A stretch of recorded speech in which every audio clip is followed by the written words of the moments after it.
So good evening. Welcome to the LSE. If you're not normally here, and if you are normally here, welcome as well. This is a hybrid event, so people in the room, but also people online. My name's Tony Travers. I'm a professor in the Department of Government and the School of Public Policy here at the LSE. And we're very pleased to welcome here today. It's an entirely topical time, more topical than when it was arranged. Tom Baldwin and Marc Stears, who are going to talk about their new book. I just want to say a little bit about them first. Both of them have worked for the Labour Party in the past. Tom Baldwin is a political writer, worked at Westminster and in Washington for the Times before becoming the Director of Communications for the Labour Party. He's the author of several books and the biographer of Keir Starmer. Marc is the inaugural director of the UCL Policy Lab. Marc's previously been director of the Sydney Policy Lab at the University of Sydney, chief executive of the New Economics Foundation, professor of political theory at the University of Oxford, and chief speechwriter to the UK Labour Party. He's author of several books and published by the world's leading presses, including Out of the Ordinary.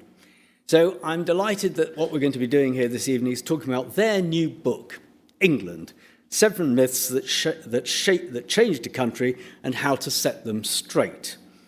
And of course, as campaigning has just started for the 2024 general election, it's a timely conversation which will allow us to consider some of the myths that underpin England. And notice the book's about England, it's not about the United Kingdom. And of course, England is 5/6 of the United Kingdom, very important within it.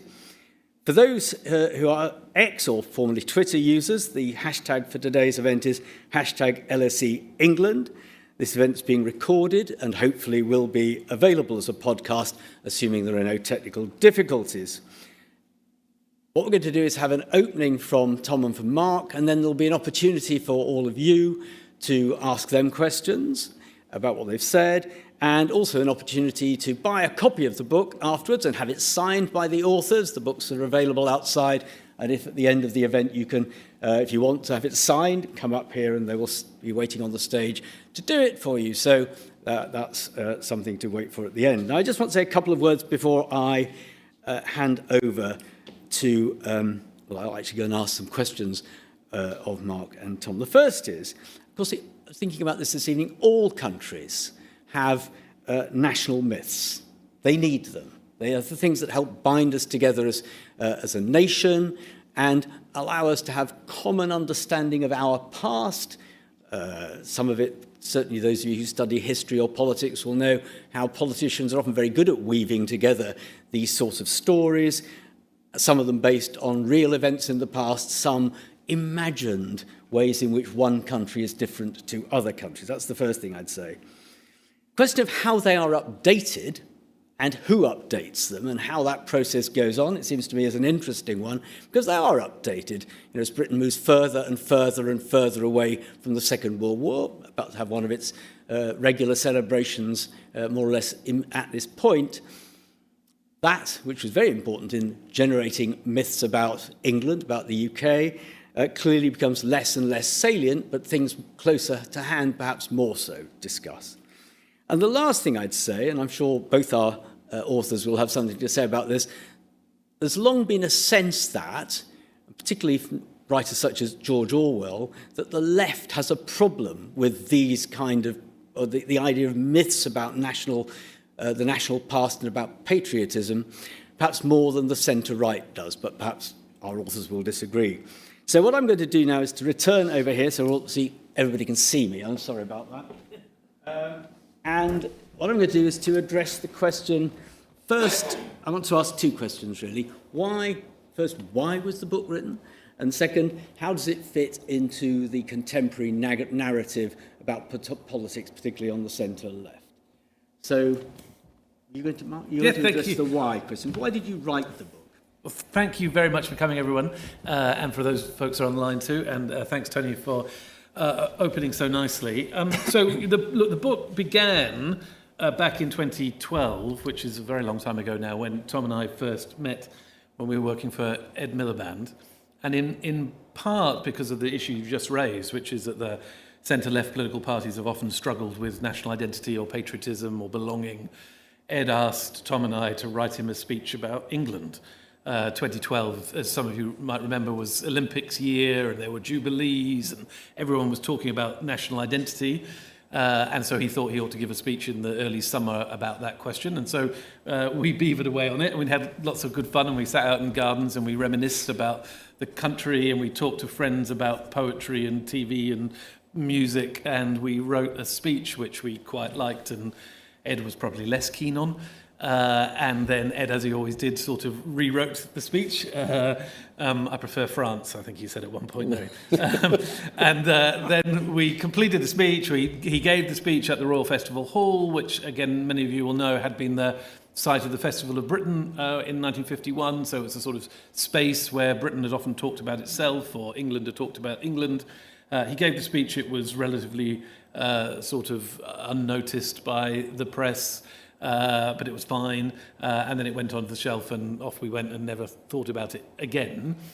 And we thought, I think Tom and I thought at the time, that there was something in this idea of telling a story about the country that a putative prime minister could proudly share with the country as a sort of foundation for common agreement. And then, as I say, we forgot it for a while until the pandemic hit. And I was in Australia at that point. Tom was here in the UK. And we were obviously, as we all were, reflecting on the country and the world at that very peculiar point in time. And it suddenly became apparent to us in our reflections that the country had become a much angrier place in the years since we had originally written that speech about England. I mean, the Olympics seemed an awful long way away when you think about what we had gone through with Brexit, what we were going through then in the arguments about lockdown, etc., that politics had become nastier, more divisive, more polarised. There'd been sort of puffed up arguments on all sides, and it felt like things were falling apart at the seams, or sort of the bonds which connected us were fraying in some sort of way. And so we thought, well, let's go back to this theme that we had been writing about for Ed, about England, and see if there is a story about the country that we could tell, which would cut through some of that nastiness, that aggression, that divisiveness, and perhaps be the foundations of a story that people could live with, even if they came from different backgrounds or different ideological persuasions. And so that's what we set out to do. We set out to talk to people from all different backgrounds and all different walks of life and all different ideologies about what they thought England was, and why they thought it had become such a sort of divisive argument when we were living our lives together. And so we did, as many of you did during the pandemic, we did Zoom calls with all kinds of people, so we chatted to James Graham, the playwright, and Michael Gove, and Nigel Farage, and Sarah Gilbert, who invented the vaccine, and all kinds of people, Chris Ann Jarrett, the fantastic migrant campaigner, to try and find if there was a story about England which was better than the argumentative, aggressive, divisive, puffed-up rhetoric that had captured the country in the period since the Brexit years. And that's really what the book sets out to do, therefore. The book is a function of the conversations we had, where we sought to deflate some of the angry myths that had been created about the country and replace it with a more ordinary, more humble, more shared story of England. As we say in the book, a kind of England that doesn't belong to any one group in particular. It might not belong equally to everybody, but it is owned by nobody in particular. And that's the ambition of the book. That's its sort of intellectual genesis. But I'll let Tom talk to how that therefore sits in our contemporary political scene. Thank you, Mark, and hello, everyone. I think part of this book hangs around the axis of Brexit. When we wrote that speech for Ed Miliband back in 2012, some of the sort of early symptoms were becoming apparent. And it was a symptom which was particularly affecting people identified as English, not Scottish, not Welsh, nor British. It was people who felt particularly English. So the myths that we started hearing more about, Daniel Hannan wrote a book at that time, Why We Invented Liberty and Why That Matters. That's all about Magna Carta and this sort of sense that we have a unique conception of liberty which must not be tainted or undermined by sinister continental Europe. And indeed, the first myth we look at in the book is that myth we go to Runnymede. And at that time, before Brexit, all these new memorials, there had never been any memorials built by the British or the English to Magna Carta, Runnymede. Suddenly all these new memorials start sprouting up because David Cameron really wanted to sort of play with these games to keep his Eurosceptics quiet. And I think we described them sort of rumbling around the erogenous zones of the Eurosceptic wing of the Conservative Party. And so the problem I think we had in the build-up to Brexit and afterwards was this over-politicisation of myths. Now, Tony's absolutely right. Every country needs stories. And we're not against these stories. We're against the politicisation and over-engorgement of these myths, if you like. They're getting in the way. I think we have this metaphor like it's like those barrage balloons you got in the Second World War, which are sort of cutting out the light for people living below. They're twisted around each other. They're contradicting each other. And they're getting in the way of us making progress back on, the real ground, where people actually live. We were really careful, though, when we were trying to talk about these myths. It's not just, liberty. It's, the idea that we're a unique seafaring race and our destiny lies beyond continental Europe on the silver sea ahead. I mean, what does that mean? Does it mean we're going to become pirates again or conquer other countries with daring do and swashbuckle? So we're trying to find a way through these myths which isn't getting in the way, but isn't trying to replace them with just a left-wing version either. Because there are left-wing myths about England. It flickers through history. You have the Chartists and the Tolpuddle martyrs and the suffragettes and George Orwell and then the NHS and Billy Bragg, always singing about something to do with miners. And it's not really true either. I don't think we're a particularly left-wing country, we're not a particularly right-wing country. England sort of always existed, not even as a political concept. It doesn't have borders or passports or its own parliament. It exists culturally, and in order to exist culturally, it has to be quite inclusive. It has to be lots of different things. That's where the culture takes its edge and inspiration. And so I think there's something now emerging. I think I've written this other book about Keir Starmer. And in a way, if you're writing two books at the same time, that like crops in neighbouring fields, you see a little bit coming over there. And I know Keir Starmer's reading this book as well. He's told me about it. And you're seeing it begin to flicker into his speeches. He did one on the weekend, where he linked himself and his rather small-town patriotic childhood in Surrey to a sort of gentler conception of who we might be as a country. Quite socially conservative sort of ideas about service, putting your country first, your party second, trying to depoliticise or depolarise our politics a little bit, talking about respect for people, rather than this really jagged polarisation. Because I think if Starmer's anything, he's actually rather English, in a way that, he's a bit muddled about exactly what his big idea is and his ideology is, in a way that most people have values but wouldn't be able to codify them. Most people wouldn't place themselves on some ideological spectrum. Most people wouldn't define themselves by, we're going to become global Britain again, or we invented liberty, or we can carry on alone without anyone, thank you very much, or, we're morally superior to every other country. Nor would most people define themselves as ists or through isms. They have values which they hold very strongly, but they don't always express in a kind of ideological political sense. And I think there's something about Starmer, potentially, who could be a politician who kind of defuses that jagged, shouty, over-politicised version of England. His own backstory is a bit messy and muddled, it's got loose ends. His own position in politics, I don't think it's particularly ideological. It's about values. And, I said in some podcast, and I had the piss ripped out of me afterwards, I said, he bends into our politics like our rivers bend into the folds of our countryside. Well, it's quite a nice metaphor. And then people point out on Twitter that our rivers are filled with something else at the moment. And the more aggressive people said he might be too.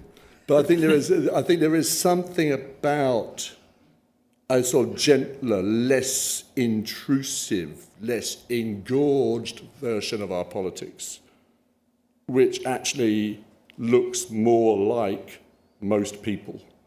And if we can get to that, I think we could find a way of beginning to make more progress together as a country. Because, you know, in a way that politics always has to have these straight lines, the enemy, friends, you know, dividing lines. People talk about dividing lines in politics all the time. And I actually think the thing we sort of discovered most was that things are a muddle. And most people in politics think a muddle is a problem. And it's not. It's actually the best thing that we've got. Because in a muddle, in a jagged line, where there is ambiguity, where there's nuance, you can actually persuade people. You can find a new consensus. It's these pockets of space and lack of clarity, which I think is at the heart and source of all the things I love most about our country and the creativity. And so, I mean, maybe we're in a moment where some of that can be rediscovered. Some of, you know, people on the left can begin to assert themselves as English, not for a sort of Billy Bragg, told bottled martyrs, that's the real tradition, just that this country is lots of different things, and that's not some mushy multiculturalism. I think in a way, one of our best examples in the book is Wolverhampton, the city of Enoch Powell, city represented for decades. Symbol of the divisiveness and the idea that England can only be one thing. That's a white Anglo-Saxonism. And Wolverhampton Wanderers Football Club has itself been the source of the worst sort of insularity and divisiveness. You know, some of the fans used to turn up with pillowcases on their heads, pretending they're Ku Klux Klan in the 70s. But now Wolverhampton Wanderers has Punjabi Wolves sections, and they bring their doldrums along to away games. They're serving fantastic ethnic food, and that's not some sort of tie-dyed, you know, we're going to do multiculturalism through the art of mime in Wolverhampton city centre. That's the football club, which everybody recognises as a symbol of the city, everybody can be part of. There's also this brilliant example, which we love so much, is I went to, with Pat McFadden, who's now a very powerful Labour politician, but then he was languishing on the back benches, I think, and we went to see a Sikh temple. And the issue that they really wanted to talk to him about wasn't racism or immigration or asylum or anything like that. It's about car parking. And the beautifully prosaic English dispute about car parking. They had expanded, the Church of England church next door closed down. They wanted to use the Church of England church's car park. Council wouldn't let them. Then they wanted to use a bit of parkland. The council wouldn't let them. And I thought, if our politics can get back to arguing about car parks and take all that power-like poison out, that's, in a way, kind of progress. Okay, great. Now, let's just start from, let's say, the axis of Brexit, which... And I know there's a simple answer to this, but I want nevertheless to dig into it a minute. Because you're right, Brexit was so polarising that for a time, possibly now, still to some degree, it meant people identified more with Leave and Remain than with the Conservative and Labour parties. That identities that were thought to be heavily ingrained and had been for a century in the case of the Labour Party, or more actually, and longer than that for the Conservatives, suddenly uprooted and became Leave and Remain. And yet, it doesn't feel quite like that now. And by the way, I was thinking only this morning I should be looking in the major parties' manifestos to see if any of them actually mention the word Brexit. Okay? So Brexit obviously articulated something of the kind you're discussing in the book, but it's just gone away. Now, I know it's gone away for reasons that you will be able to deconstruct, but I think I detect, tell me I'm wrong, that even that brief moment of very sharp identity difference has slightly sunk way back into the sand. So does that suggest that this is in some ways less of a problem than you think, or more easily solved than the book suggests? Can I just begin? Yeah, of course. So I was one of the people who ran the People's Vote campaign. And that was meant to be a kind of compromise option. Like maybe we can just go back now, we know what Brexit might mean, and put it back to the people to see whether absolutely something we want to do this, because I don't think there'd ever been a majority for a particular form of Brexit. It'd always been just an abstract idea. But in order to get up and running, we had to become part of the polarisation problem that we were trying to solve. We had 3 of the 4 biggest marches London's ever seen, which was, someone said the longest Waitrose queues in history, very polite, very nice middle-class people marching, very angry. It's like the alt-centre, right? But we became a polarised movement when, in fact, what we were trying to look for was a rather English form of compromise. And I think where we are now, I don't think Brexit's gone away. Brexit is a permanent problem for our economy and for our politics and for our place in the world. The question is what you do about it. I don't think it's gone away as an issue. It's more that nobody in politics will talk about it, and the identities are perhaps weakening. I think the Leave Remain thing, I mean, look, I am a Remainer. I'm a fierce Remainer, but I don't want to have a referendum now. Right. I don't want to have the next Parliament devoted to reopening all those debates and repolarising the country. What there is a rather gentler set of incremental steps we can take. All that Brexit debate used to be about cherry picking. It's now about low-hanging fruit. You can take steps which I don't think the Tories will do because they're ideologically rigid about Brexit.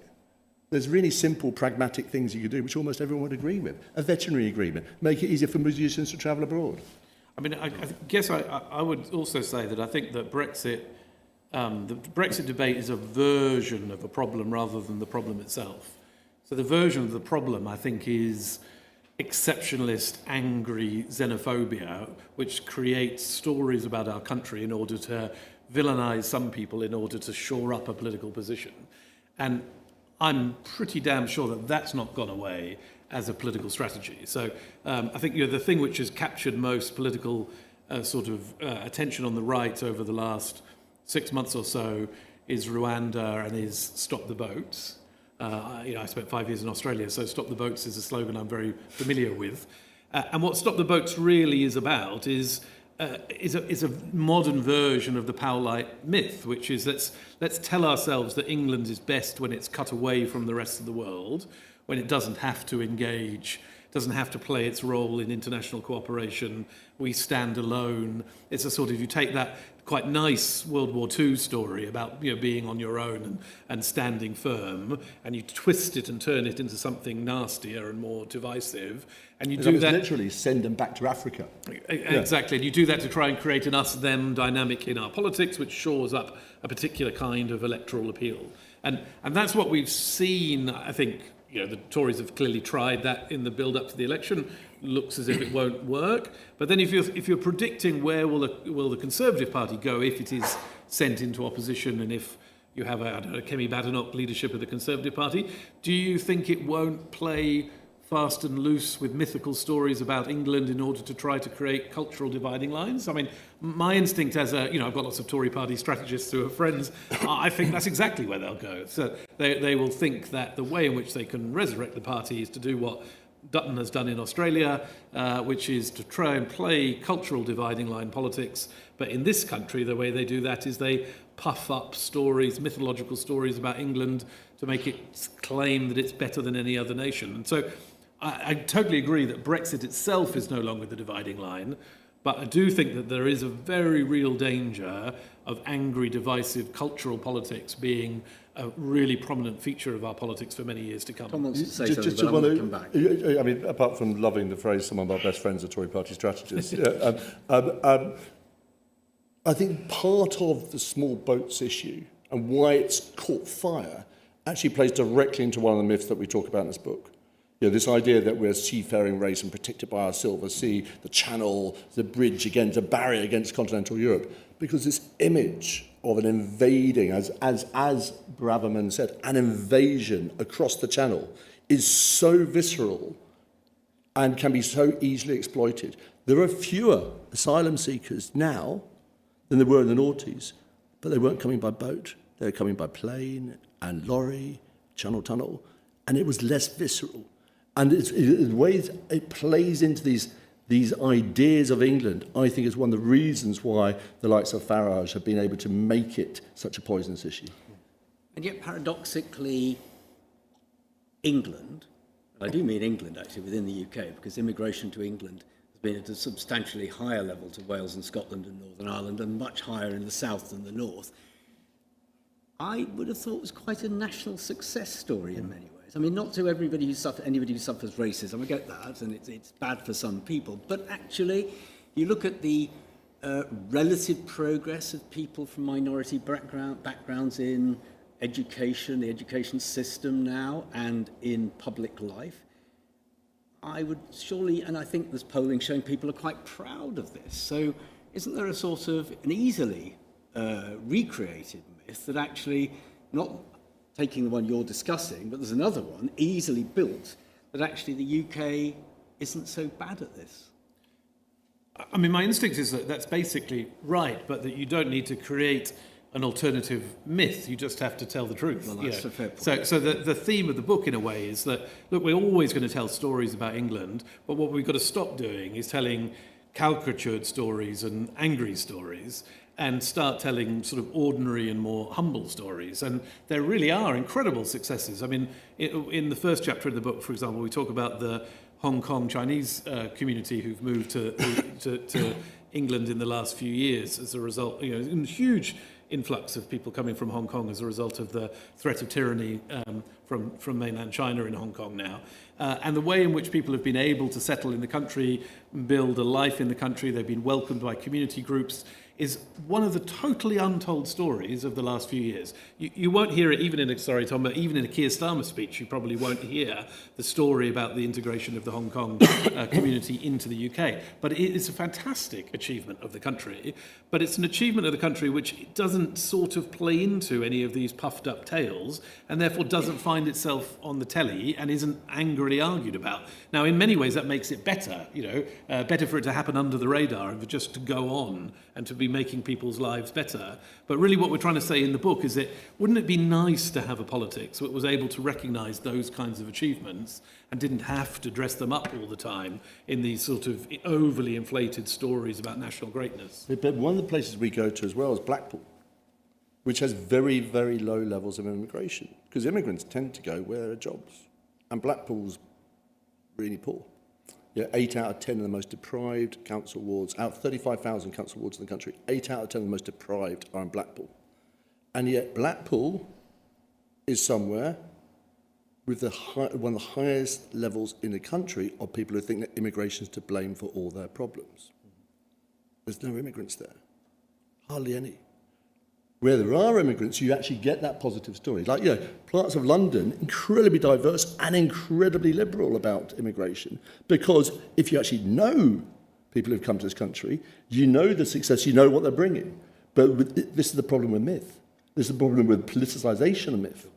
I want to come on to politicisation because not unique to this issue, but certainly present in the issue of the national myth, is the creation of, on both sides, I might add, partly because of the social media, but not only because of that, a highly aggressive form of discourse in which people on the one side need the people on the other side to be aggressive in order to keep them in their jobs, but rather brutally.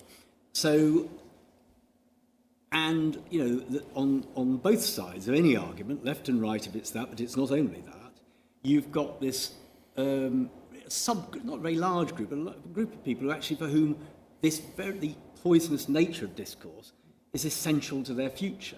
So how's that going to be tackled, if at all? Right at the end of the book, I mean, we did an interview of Nigel Farage, who I think has been an incredibly effective politician in terms of changing the Tory party over the last few years and changing a lot of things in this country, including Brexit. At the end of it, the interview, we said, what's your favourite place in England? He said, London. I love the diversity. It's so trendy. It gets trendier and trendier every year. Now, you never quite know with him whether he's trolling you. But I think he meant it. And the point about that is even someone like him has his ambiguities and his nuances. Everybody. What? Yeah, exactly. And so that's a hopeful thing, I think, that, I could easily, I've done it before, there's things I've written, caricature him as, some goose-stepping, but we're not no one's like that. Everyone's more complicated. And I think our politics is always looking for simplicity, 3-word slogans. And it's much more difficult than that. It's really complicated, and people are complicated. And if we start from that place and recognising those nuances and ambiguities, then we can begin to find other people we can work with and lots of things. And it sounds simple, but we're not doing it. But Tom, there are people on the left and on the right, who would think these kindly liberal words, this room full of people who all doubtless feel the same way in many ways, but anyway, that somehow you are part of the problem because you don't have the fixed view, you're not prepared to fight it through, you want a soft centrist position when they and the people on the other side who need each other, as I've said, will just keep the argument going because it's in their self-interest, but to some extent they actually believe it. I mean, it's no doubt, you put it brilliantly, there's no doubt that we would have sold more copies of the book and we might have been able to fill the whole room if it had been angrier.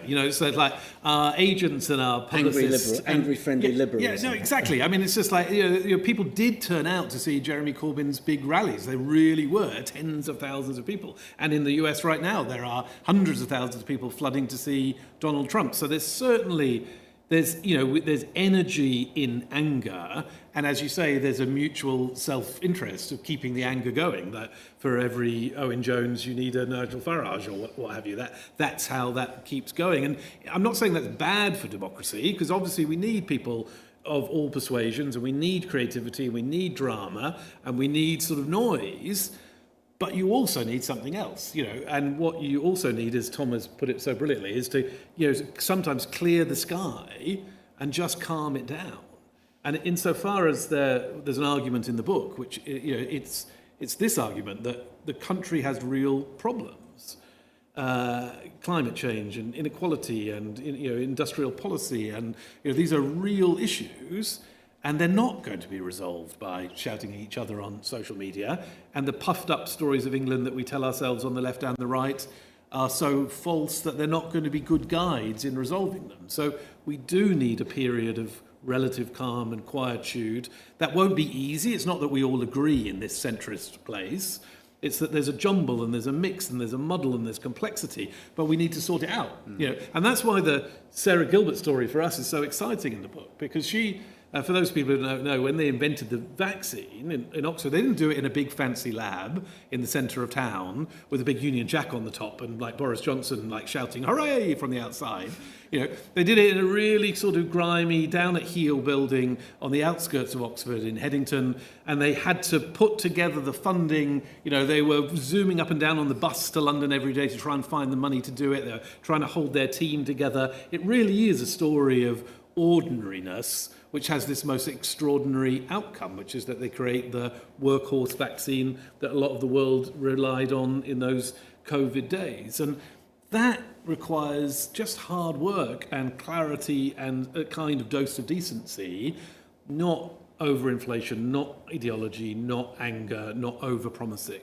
And it all seems a long time ago now, because, we've tried to forget those COVID years, but do you remember those Boris Johnson, sort of puffed up, promising the earth, and then nothing happens? And that seems to us a sort of metaphor of it. World-beating. Everything was going to be world-beating. And it's just rubbish, and it doesn't help. I'll open the question to the audience in a minute. I just want one or two more points from here. One is that devolution, which the Blair government introduced, so it created self-government, or recreated self-government for Scotland, created a similar form of government which has been strengthened since for Wales and Northern Ireland, partly because of the peace process, but was able to have its own form of self-government again. Now, and there's no question that that reform, perhaps inadvertently, certainly for a while, strengthened nationalism in Scotland and Wales, for sure, possibly Northern Ireland besides, on the nationalist side, but left England without any equivalent? Now, I know there was going to be regional government, but it got nowhere. So the question of who can speak for England, I mean, you mentioned Billy Bragg, great example, when you're looking around for who can speak for England in a way that isn't the sort of, the difficult side of the way England's often represented, but a sort of soft, thought-through, patriotic version of England. It's very hard for and of itself, whether left or right, isn't it? I think it is, and if it was easy, then the book. It would, but that's an important point. That if it was easy, then it would be a simplicitude. And should there be more devolution within England? Yeah. Should it follow a straight line? No. Should there be an absolute symmetry between the powers given to Wales and Scotland and an English Parliament? No, it'd be rubbish. Should every single region have its own assembly? I mean, well, I think it might work for some, but I don't think there's a great East Midlands identity like there is like the North East. I think to recognise, I sometimes think of, common law is something that came out of England. There are other traditions of common law and elsewhere in the world and in continental Europe, but it wasn't derived from some single principle. It has evolved application of values in a number of different cases until it forms a jurisprudence. And I think there's somehow that devolution can work like that. So some big places, city mayors will work. Other places, no, you probably just want to keep with the council system at the moment. And that's a much more English-modelled, creative, and I think more effective way of doing this without a single person to speak for England, although it makes it harder for booking for the LSE when they next need someone who will speak for England. And that's the least of our problems, right? And often, Yorkshire, I've always thought, not being from Yorkshire, but Yorkshire would clearly make a self-government region or unit within England, but it's never been allowed to do it. It's always been split up by policymakers. And that's all, it works for cricket, but not for, and perhaps sport, of course, is another issue besides in soft views of England. But anyway, I interrupted you, Mark. No. I was just saying, again, I think you're spot on. It's really difficult to work out what the political voice for England ought to be. But I think that's in part because we're a long way off the answer, because we haven't started asking the right question yet. So one of the inspirations for our book was the work of the playwright James Graham. And I don't know if any of you went to see James's play Dear England, which is about the English football team and Gareth Southgate's manager of it. But there's a wonderful scene early on when the players are all hanging out in the dressing room and Gareth Southgate arrives as the new manager. And Southgate basically said, look, we've been telling ourselves the wrong story for decades. We won the World Cup in 1966, and we keep talking about a golden generation and about how we're the best people in the world, that we invented football, that this time, more than any other time, we're going to bring it back home again. And he says, it's just not true. And every time we set out on the pitch, we think that we are naturally going to win, and it turns out we get knocked out in the quarterfinals, and then we all get incredibly upset and sort of, And he says, let's tell ourselves humbler stories first, and then we can build up to a strategy of actually starting to win tournaments again. And so he gets the players to talk about where they're from and what their towns are and what their realistic aspirations are, and he builds their confidence up that way. And what we're trying to do in the book, I think, is that it's a groundwork in philosophical terms for a theory about how England could see itself. And once it sees itself in this way, then you can begin to ask those more complex political questions about how it should be governed and who should lead it. Of course, heroic failure is another English myth, but we'll come on to that. Somebody has written a book about that. Now, I just want to ask, looking around the audience, there are people of all age groups here, and I want to ask you a question. There are people in the audience who will remember Mr. Attlee's government, I'm guessing, and certainly will have lived in it. And Harold Wilson, I remember his government, and the Blair government, and potentially Starmer government. What take would either or both of you give about each of them as they've approached this issue?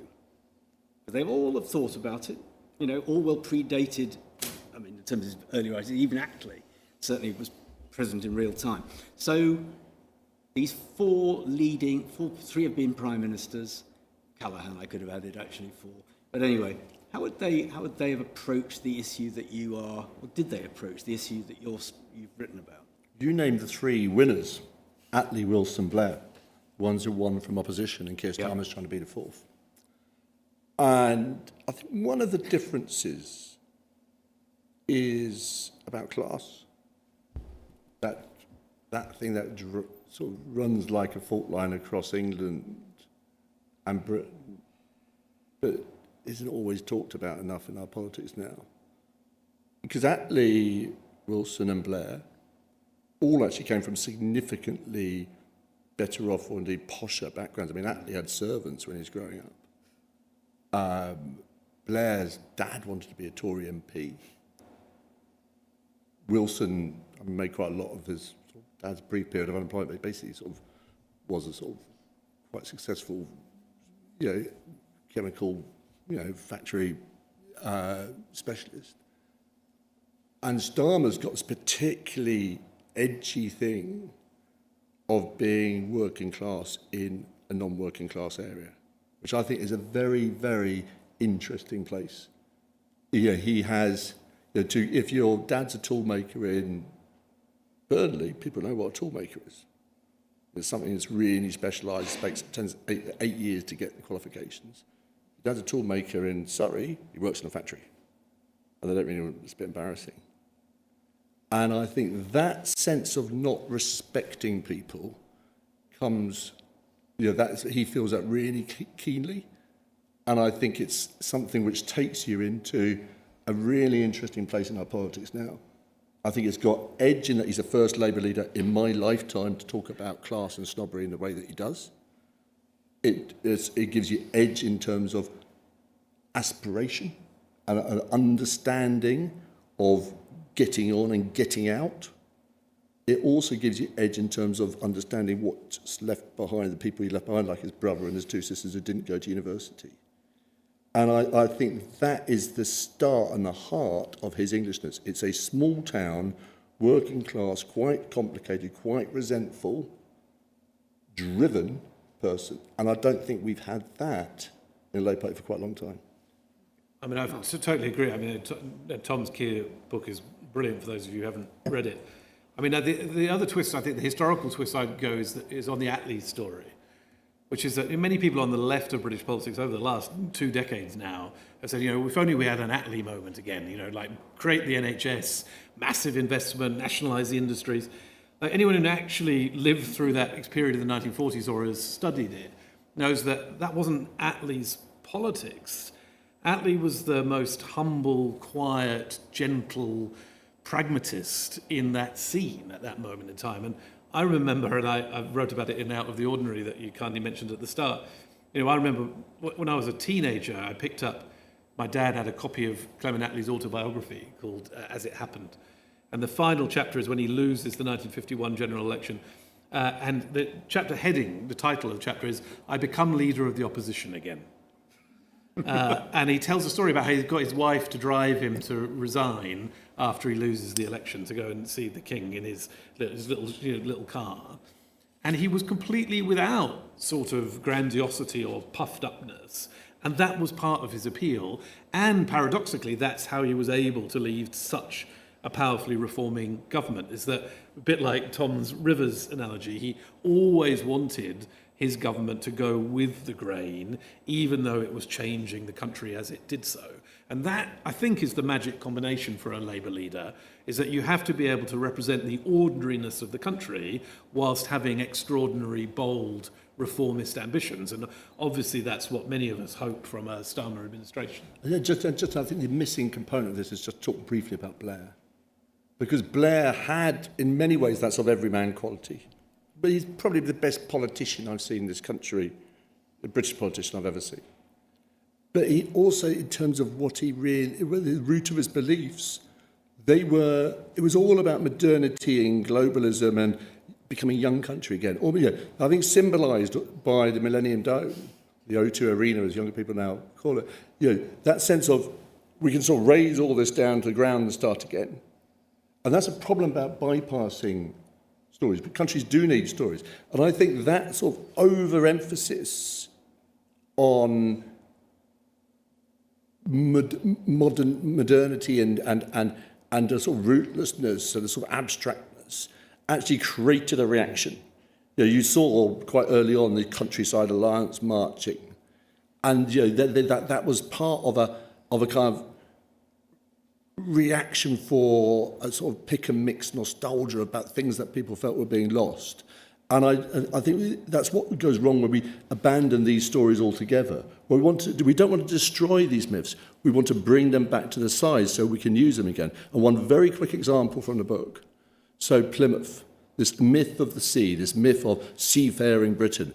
And we should have a relationship with the wind and the sea, with a very long coastline and a very long, if very flawed, maritime history. The solution now is not, let's go out and conquer some other countries or become pirates. The solution is to harness these elemental forces which have shaped our country for the challenges of now. So Plymouth University turns out to be one of the best places in the world for study and design of floating wind farms. And we can use floating wind farms right around our coastline in a way we can't do it at the moment because it allows you to do deep sea. That's a solution to challenges of today, of energy independence, of climate change, of rising fuel prices, not some mythological challenge of the past. Okay, very good. Now I'm going to open it up to anybody who wants to ask a question, and we'll start. And if you'd like to say who you are, right. Well, we'll start. Well, actually, I saw this guy with your hand up there. I'll come round here. If you want to say who you are, please do.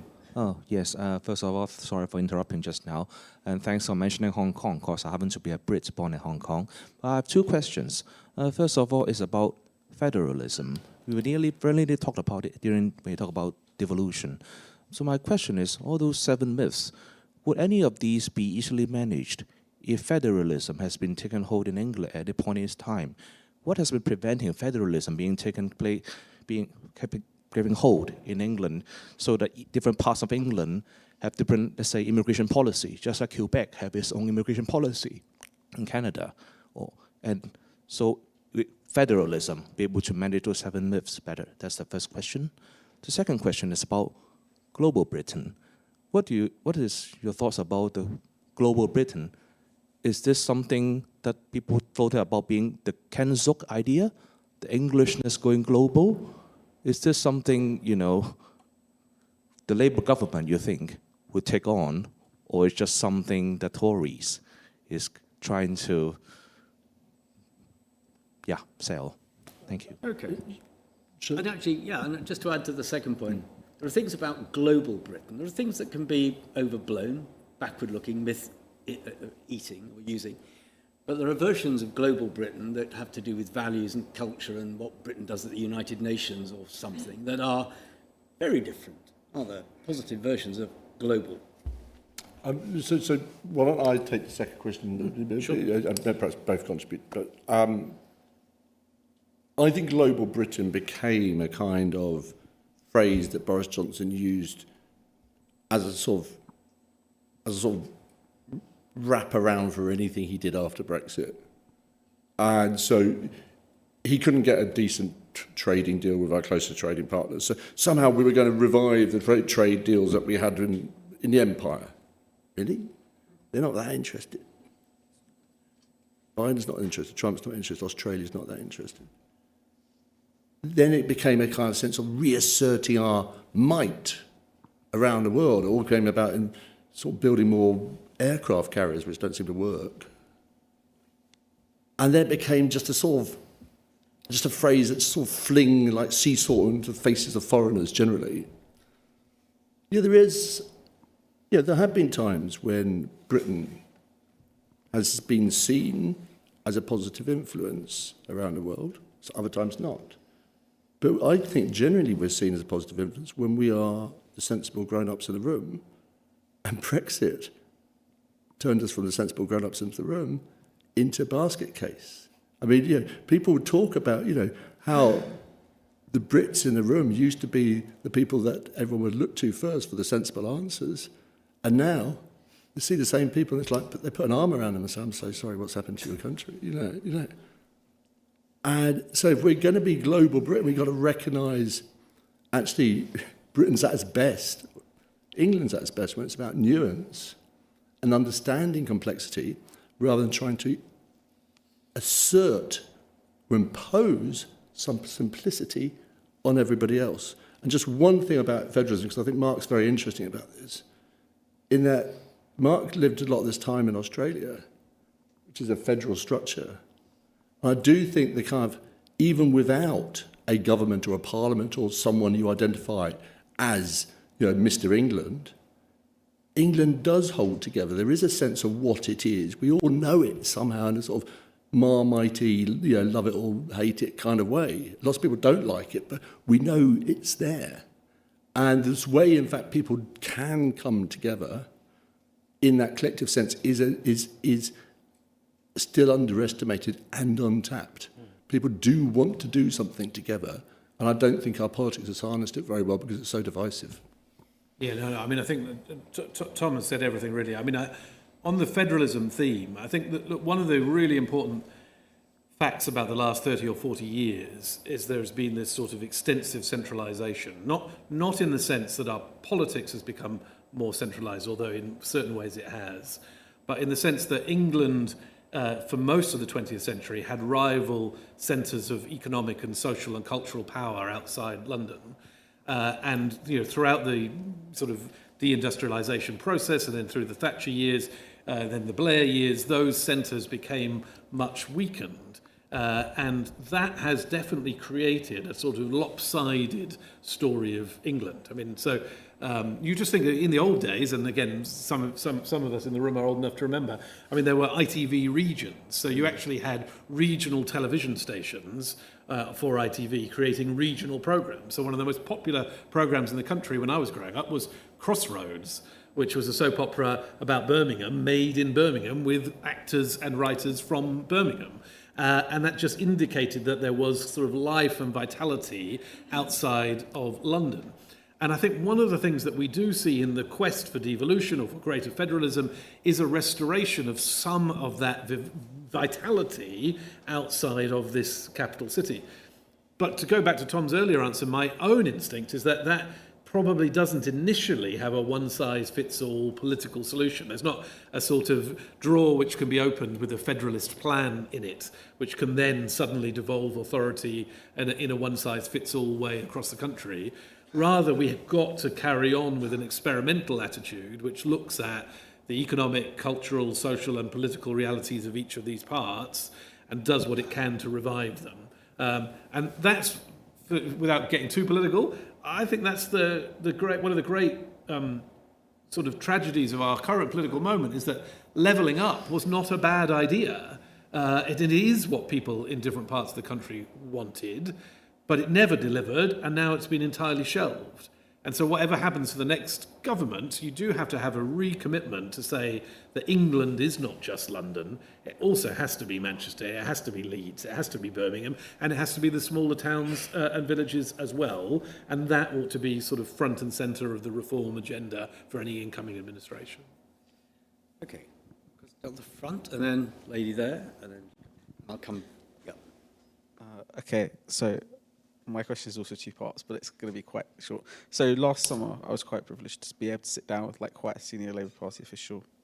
Sat down with quite a few, but one of them said that they felt all forms of nationalism were reactionary.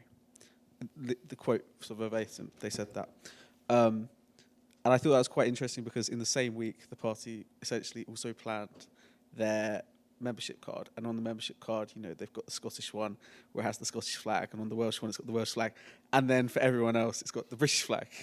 I thought that was quite interesting because on the one hand it seems there's a bit of squeamishness about English nationalism in particular in comparison to Scottish and Welsh nationalism, and there's also this capitulation to Scottish and Welsh nationalism where there isn't a capitulation to English nationalism.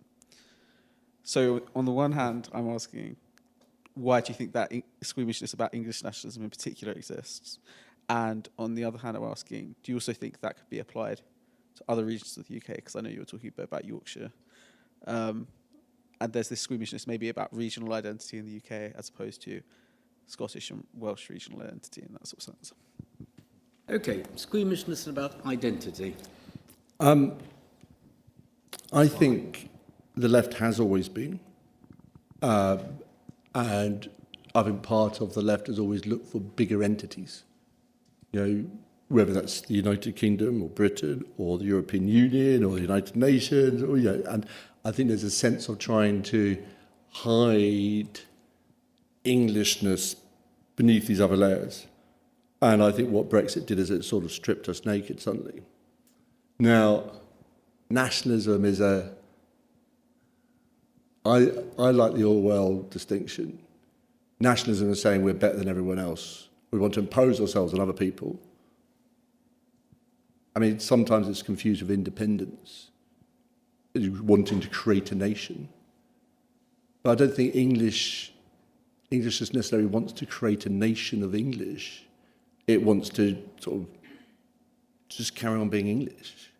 And, you know, there's patriotism is about loving your country, about saying you're better than everyone else. It's affection. It's identity. It's like, you know, I like wandering around Runnymede and buying a cup of tea and a scone on a wet Sunday afternoon. And I know other countries don't really want to do that. And I understand that. And I'm not trying to impose scones on the rest of the world. I mean, a great sort of example, I think, of the costs of not engaging with Englishness. It's like, you know, I thought Ed Miller, we both thought that Ed was really onto something when he asked us to write a speech about England back in 2012. And then the fact that it got shelved and we didn't talk about England again, and then bang, I don't know if any of you remember the 2015 general election, but there were posters all over the country of a big Alex Salmond, who at that point was the Scottish National leader, with a little Ed Miliband in his top pocket. And, you know, everyone back in Labour HQ thought, what the hell are the Tories doing with these mad posters? But the argument was Scotland will dominate England if you vote Ed Miliband as your Prime Minister. So if you believe in England and you don't believe in Scotland, you should vote for David Cameron rather than for Ed. And I'm not saying that our speech was the solution to that, but had Labour found a way consistently to talk about England between 2012 and 2015, you wouldn't possibly have had those posters. It would have made no sense. So the Labour Party or the left's general squeamishness about talking about these issues, which I think you rightly identify, has political consequences. And that's one of the things that we say right at the start of the book. You know, we've got lefty friends who said, don't write a book about England. England's kind of horrible. You know, and, you know, you don't want to do that. And, you know, friends who don't like it when people put bunting up, or friends who don't like walks in the countryside because they think it's somehow racist.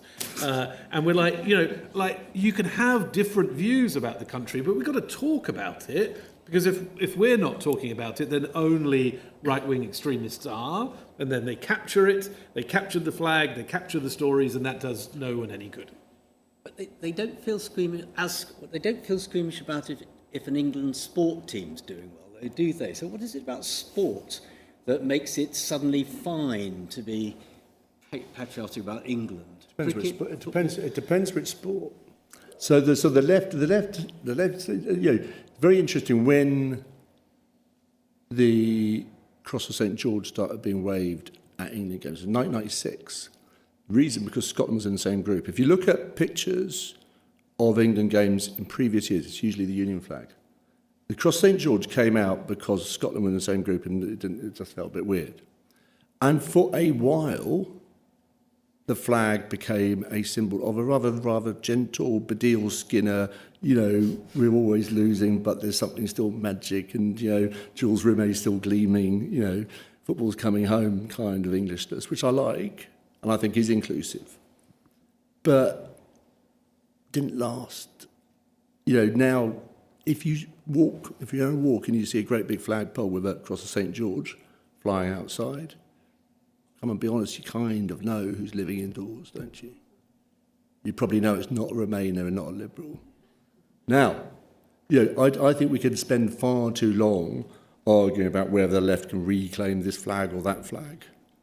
But I totally agree with Marc that we can't afford to allow debates about England and definitions of England to be just done by one group of people, because England has to be a muddle and a cacophony of brilliant creative voices. And, you know, I think Starmer's actually been... I was uneasy initially when he started using a lot of flags, and now don't blink. And I think that's something, and he was able to do a speech on St. George's Day a month ago, where he talked about his pride of English, walking to the top of Scarfell Pike with his mother, you know, the NHS that looked after her, going to England games, and it actually felt completely natural and completely him, and that's an achievement. Okay, there's a question. Yes, in the middle there, and then here. I'll come to you.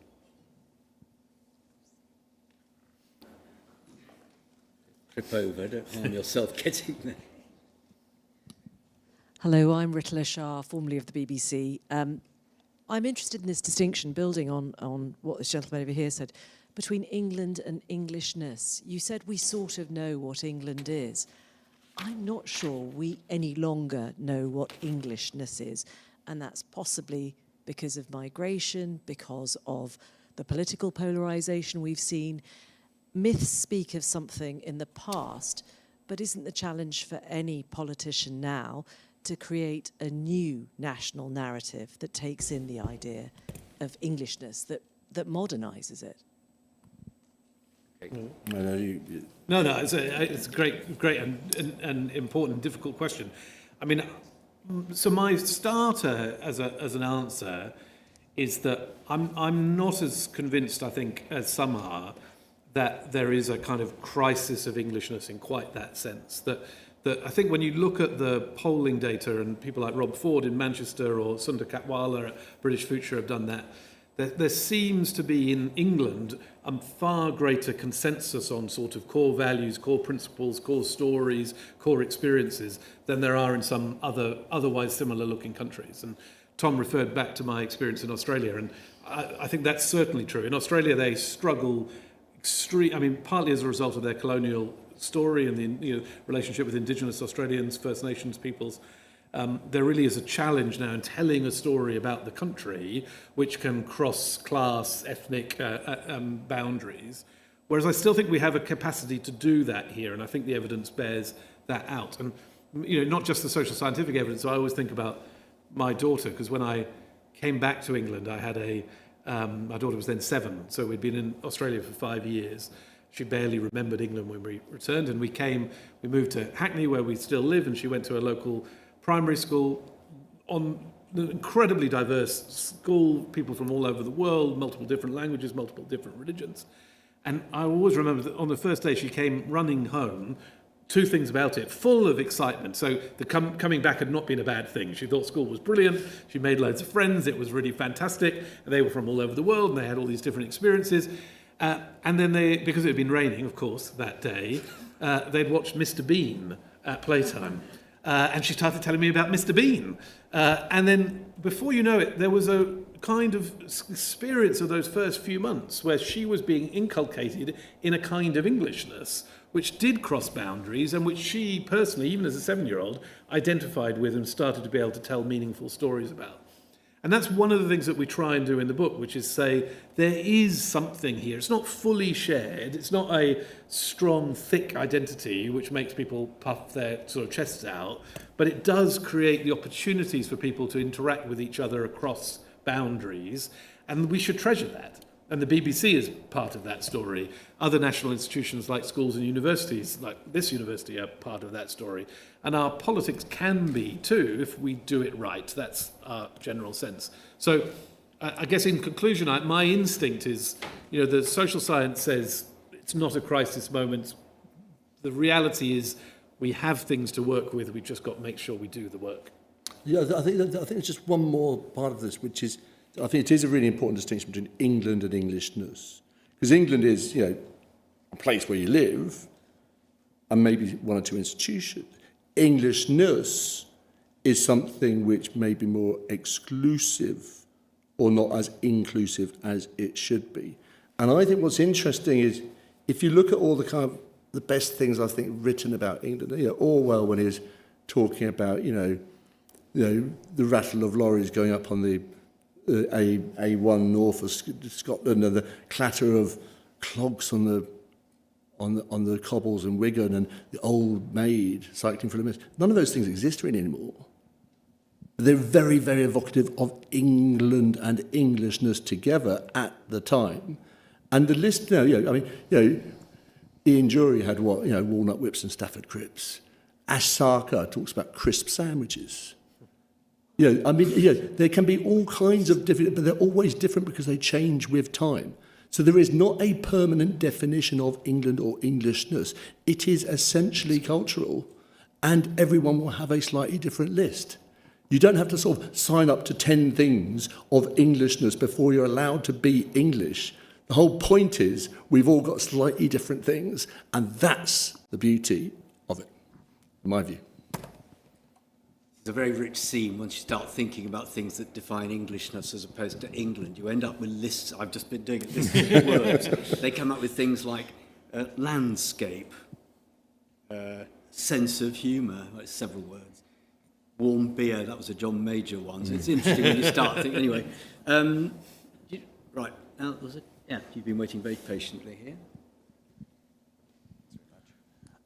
Thanks. This has been really interesting. As a recent migrant, sort of now having to figure out who to vote for, I would assume that these myths you've been talking about, these sort of engorged, nostalgic, and slightly maybe resentful at occasions myths, are kind of the low-hanging fruit for politicians. Like very easy to sell, especially in an age of misinformation, especially where people don't necessarily have the luxury of time or education to distinguish it from fact. So how do you incentivize politicians to stop using these, to move towards these maybe slightly more moderate but more accurate myths about England and Englishness?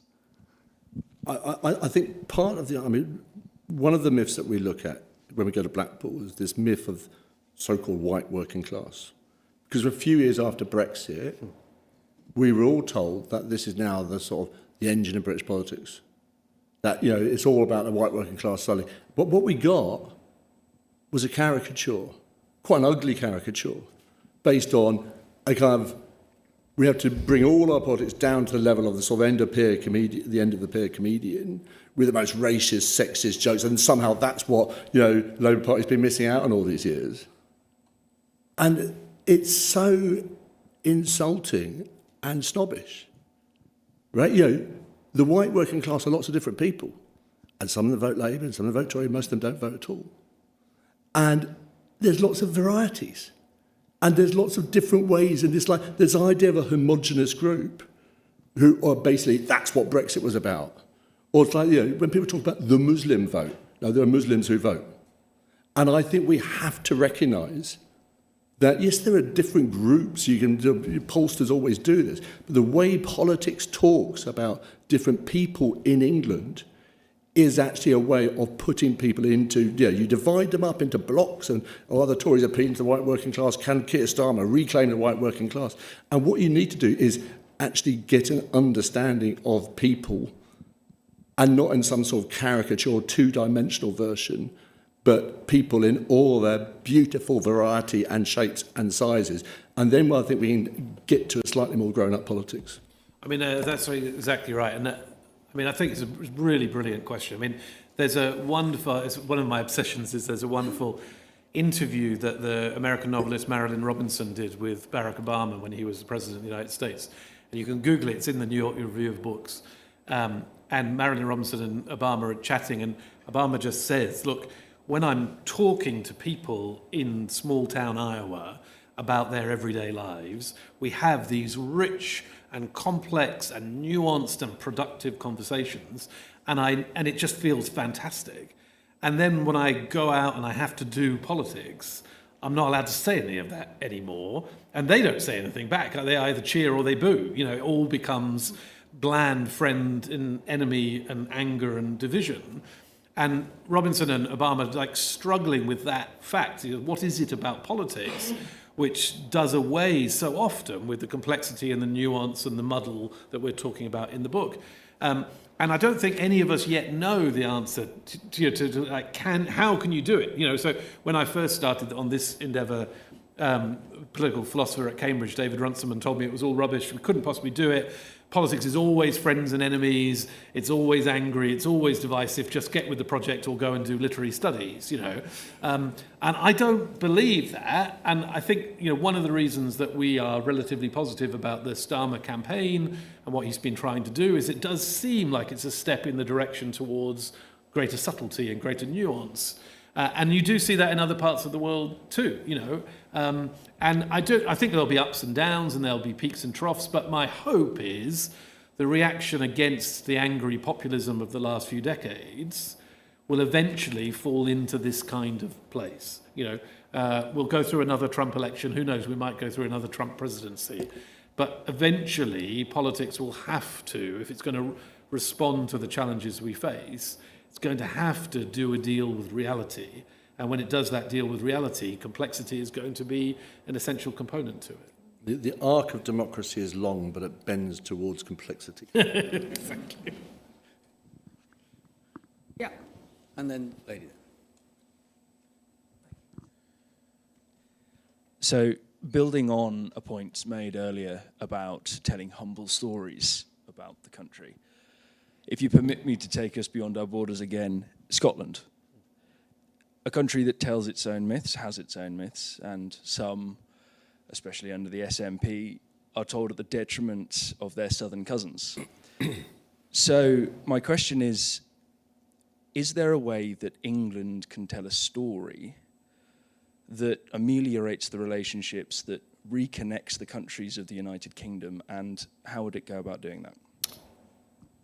I think the short answer is if you want to take the edge of Scottish nationalism, we have to tell a different story about England. If England really is this exceptional place that invented liberty and conquered the world, it also conquered Scotland and Wales and the Inner Empire. But if it's actually an inclusive, decent place where all kinds of different themes and struggles and forces exist together in a muddle, then Scotland can be part of that too. So the harder the version of England that we tell, the more likely you are to break up the United Kingdom. And I think there's something so schizophrenic about a lot of the English nationalist type politicians, in that what they're doing is they're making it much, much more likely to break up something they ostensibly and usually value, which is the Union. You know, they are the people who will break up the United Kingdom and destroy the Union Jack. And that Nigel Farage should answer that. And to be fair, in the book we talked to Michael Gove and put this kind of argument to him, and he did acknowledge that the position that the Conservative Party had had in 2015 had puffed up English nationalism for their electoral advantage, but the long-term consequences of that were to create greater animosity between Scotland and England, which puts the Union in the long term at risk. And so Gove said to us in interviews with the book that, you know, what Cameron had argued for in that election, which was, what was it called, English votes for English votes for English laws. English votes evil. for English laws had been a terrible mistake for the future of the nation, and a kind of humbler version of England was the sort of prerequisite for reconnecting with Scotland. I just remember that moment because it's just after the 2014 referendum, and it had been a really bitter, divisive referendum, and we all expected Cameron to come out that morning after, you know, no one, and do something which healed those divisions.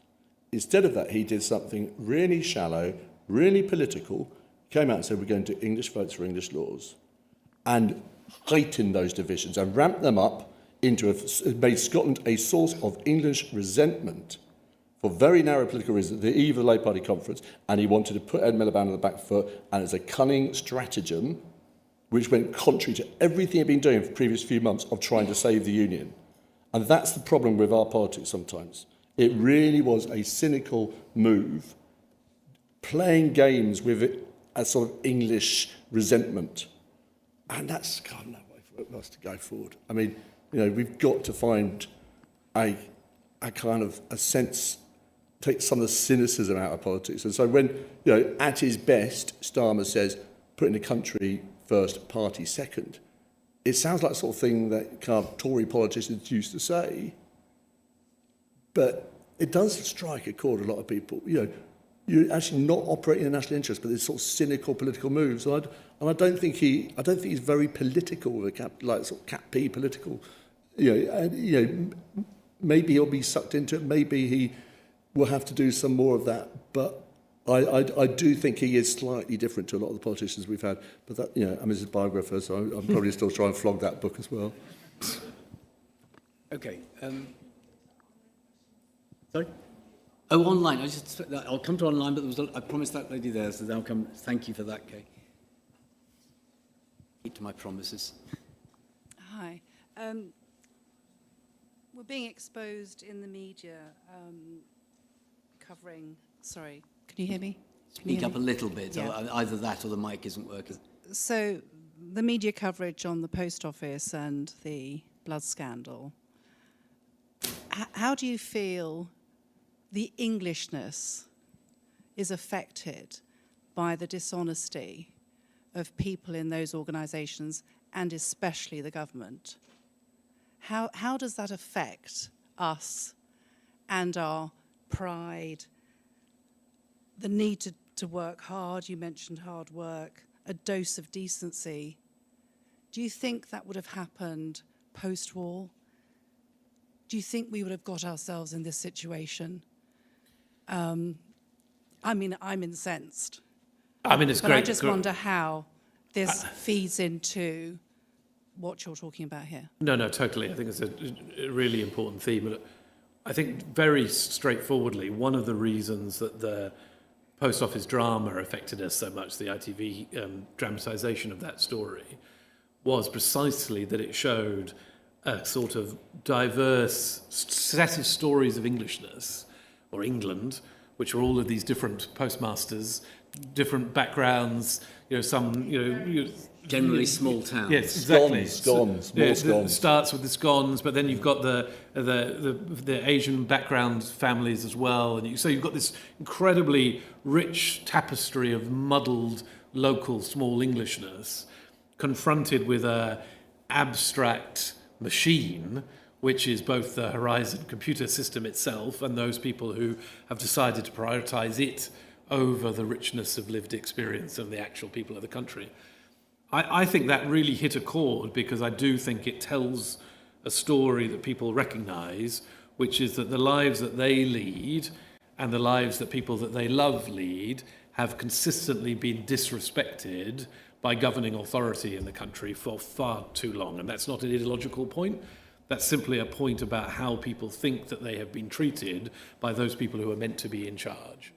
And there is a sort of palpable both anger and fear that comes out of that experience. And whatever government comes in after the election will have to recognise that, and that will have to be its first move. Because it's not just the post office scandal, it's also obviously the infected blood scandal. And it's not just England, if truth be told. In Australia, they had the robo-debt scandal, which is very similar to the post office scandal. In Holland, they've had a very similar scandal too. Across the world, you've had governments who are not attentive enough to the richness and the subtleties and the experiences of ordinary people. And that has to stop. And again, that is a kind of central argument of the book. And the last chapter of the book, for those who haven't yet read it, is called Ordinary Hope. And the reason that we called it Ordinary Hope is in part because it's a line we found in a Keir Starmer speech that spoke to this observation, which is that ordinary people across the country need to believe that they're not going to be treated like that again. And they need to have the hope that there is going to be a process which recognises the validity of their own experience and their own lives. If that doesn't happen, then we'll be back in the angry place that Tony described earlier on. And that's why this moment really is of magnitude. I just want to add one more thing. That you said, would this happened after the Second World War? I think it might have done. I think there have always been terrible scandals and terrible things done to ordinary people by our empire, to our own people. We've done this. What I think the process of democracy is about, and should at its best be about, is holding people accountable and making sure the scrutiny is the right direction. What I think the myths are doing are just distracting us. All that time when we could have actually been saying what's going wrong with our NHS and infected blood scandal all the time, when we could have been saying, we were banging on about Brexit and global Britain, the invention of liberty. And so the inflation, these great spectacular stories of politics are getting in the way of good government. And so when we talk about small boats, is that really the most existential threat to our way of life? And is the solution going to be building a wall in the English Channel or jet skis? Or is it actually going to be rather boring administrative measures to make sure we process asylum claims better?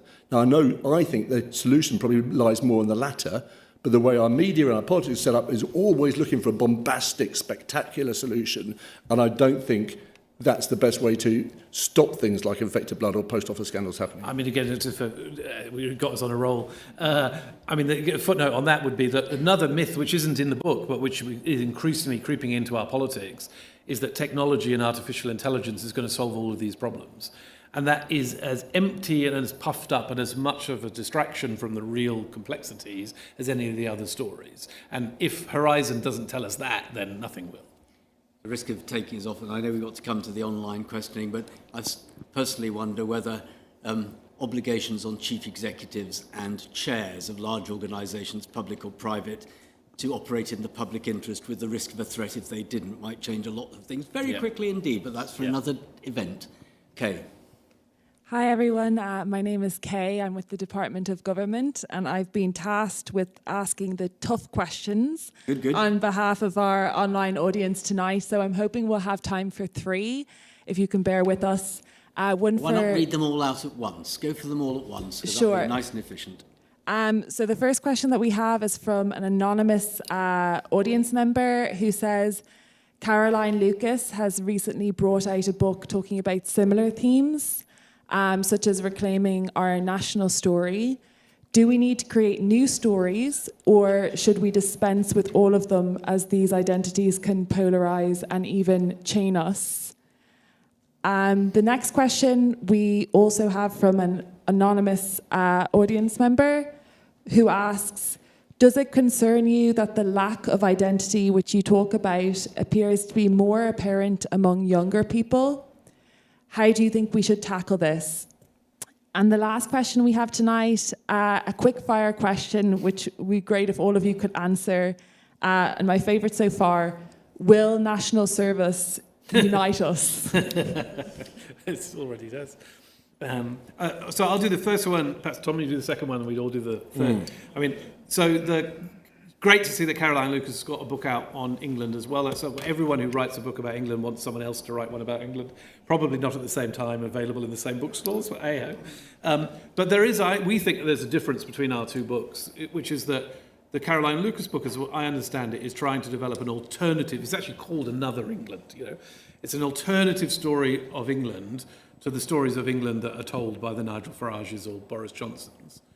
In a way, great that our democracy has a tussle of different Englands going on, but our argument is that let's not have our rival puffed up myth, which is as untrue as the other ones.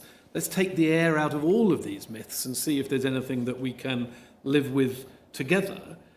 So let's be sort of smaller, more humble, more capable of living alongside each other despite our differences, rather than constantly in a gladiatorial battle to show that our myth is better than your myth. So I think that's the difference between people can pay their money and take their choice. They can think that the Lucas version is a stronger way, counterbalancing the right by puffing up an alternative left account, or they can take our way, which is to say, let's stop being these big gladiator battles and let's start to tell more realistic stories that we can all play our part in shaping, owning, and living with. Yes, just on young people, I'm not sure I accept this idea that young people have less identity. I think in a way, young people are really aware of identity in a way that my generation wasn't, in so many different ways. And I think that's brilliant. What I think the problem with England and young people might be is that the identity offered to them of England is of a closed identity of, it's Brexit England, it's white England, it's exclusive England. And I don't think that's what England is, because it clearly isn't. You know, the people who live in England aren't all those things. And so it's a question of allowing the space, not just for a left version of the story or the right version of the story to be told, but recognising that England is lots and lots of stories bound together and stronger for all those different stories. And I think it almost takes you perfectly into national service. In that, you know, the idea, the way the Tories presented this weekend was one of the biggest problems we've got as these young people.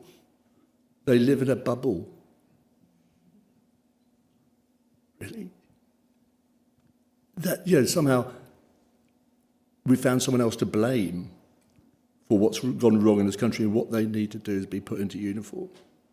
Now, you know, this is playing into a particular idea of who we are, a particular sepia-tinted idea of, you know, the Tommies and so on.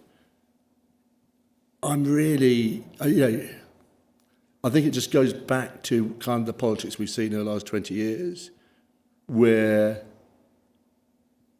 they've had 14 years to do this, obviously, but they haven't done it. It's now can they just flick up some other old image, some other idea of our past, to, as they adopt a core vote strategy, try and mobilise some voters, and it's just this sort of, rather than having a sort of coherent, cohesive, inclusive idea of who we are, how we might proceed as a country, it's just finding another form of division.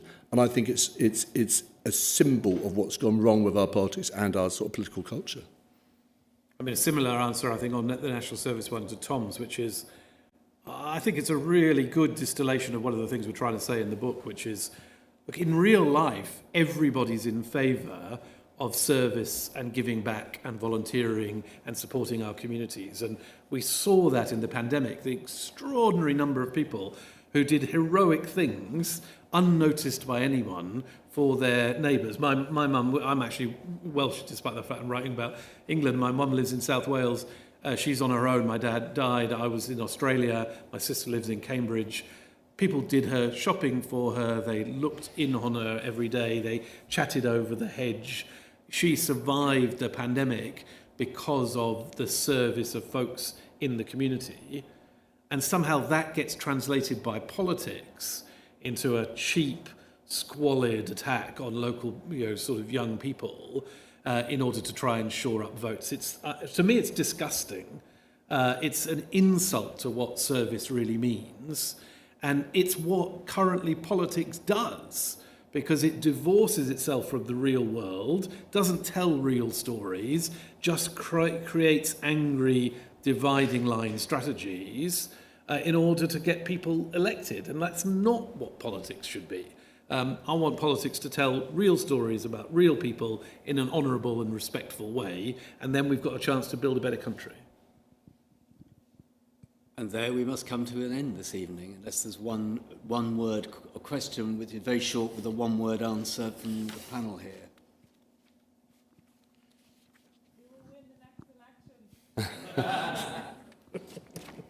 Kay asks, who will win the next election? I think you'd be a very brave man, very brave panelist to say anything other than Labour, but there will be a wobble, and there will be, I think, a moment where everyone thinks that, Rishi Sunak picked himself up off the floor and there'll be some comeback story, because the media want to change the narrative as much as part of the Tory party. They're bored of writing this, but I do think Labour will win.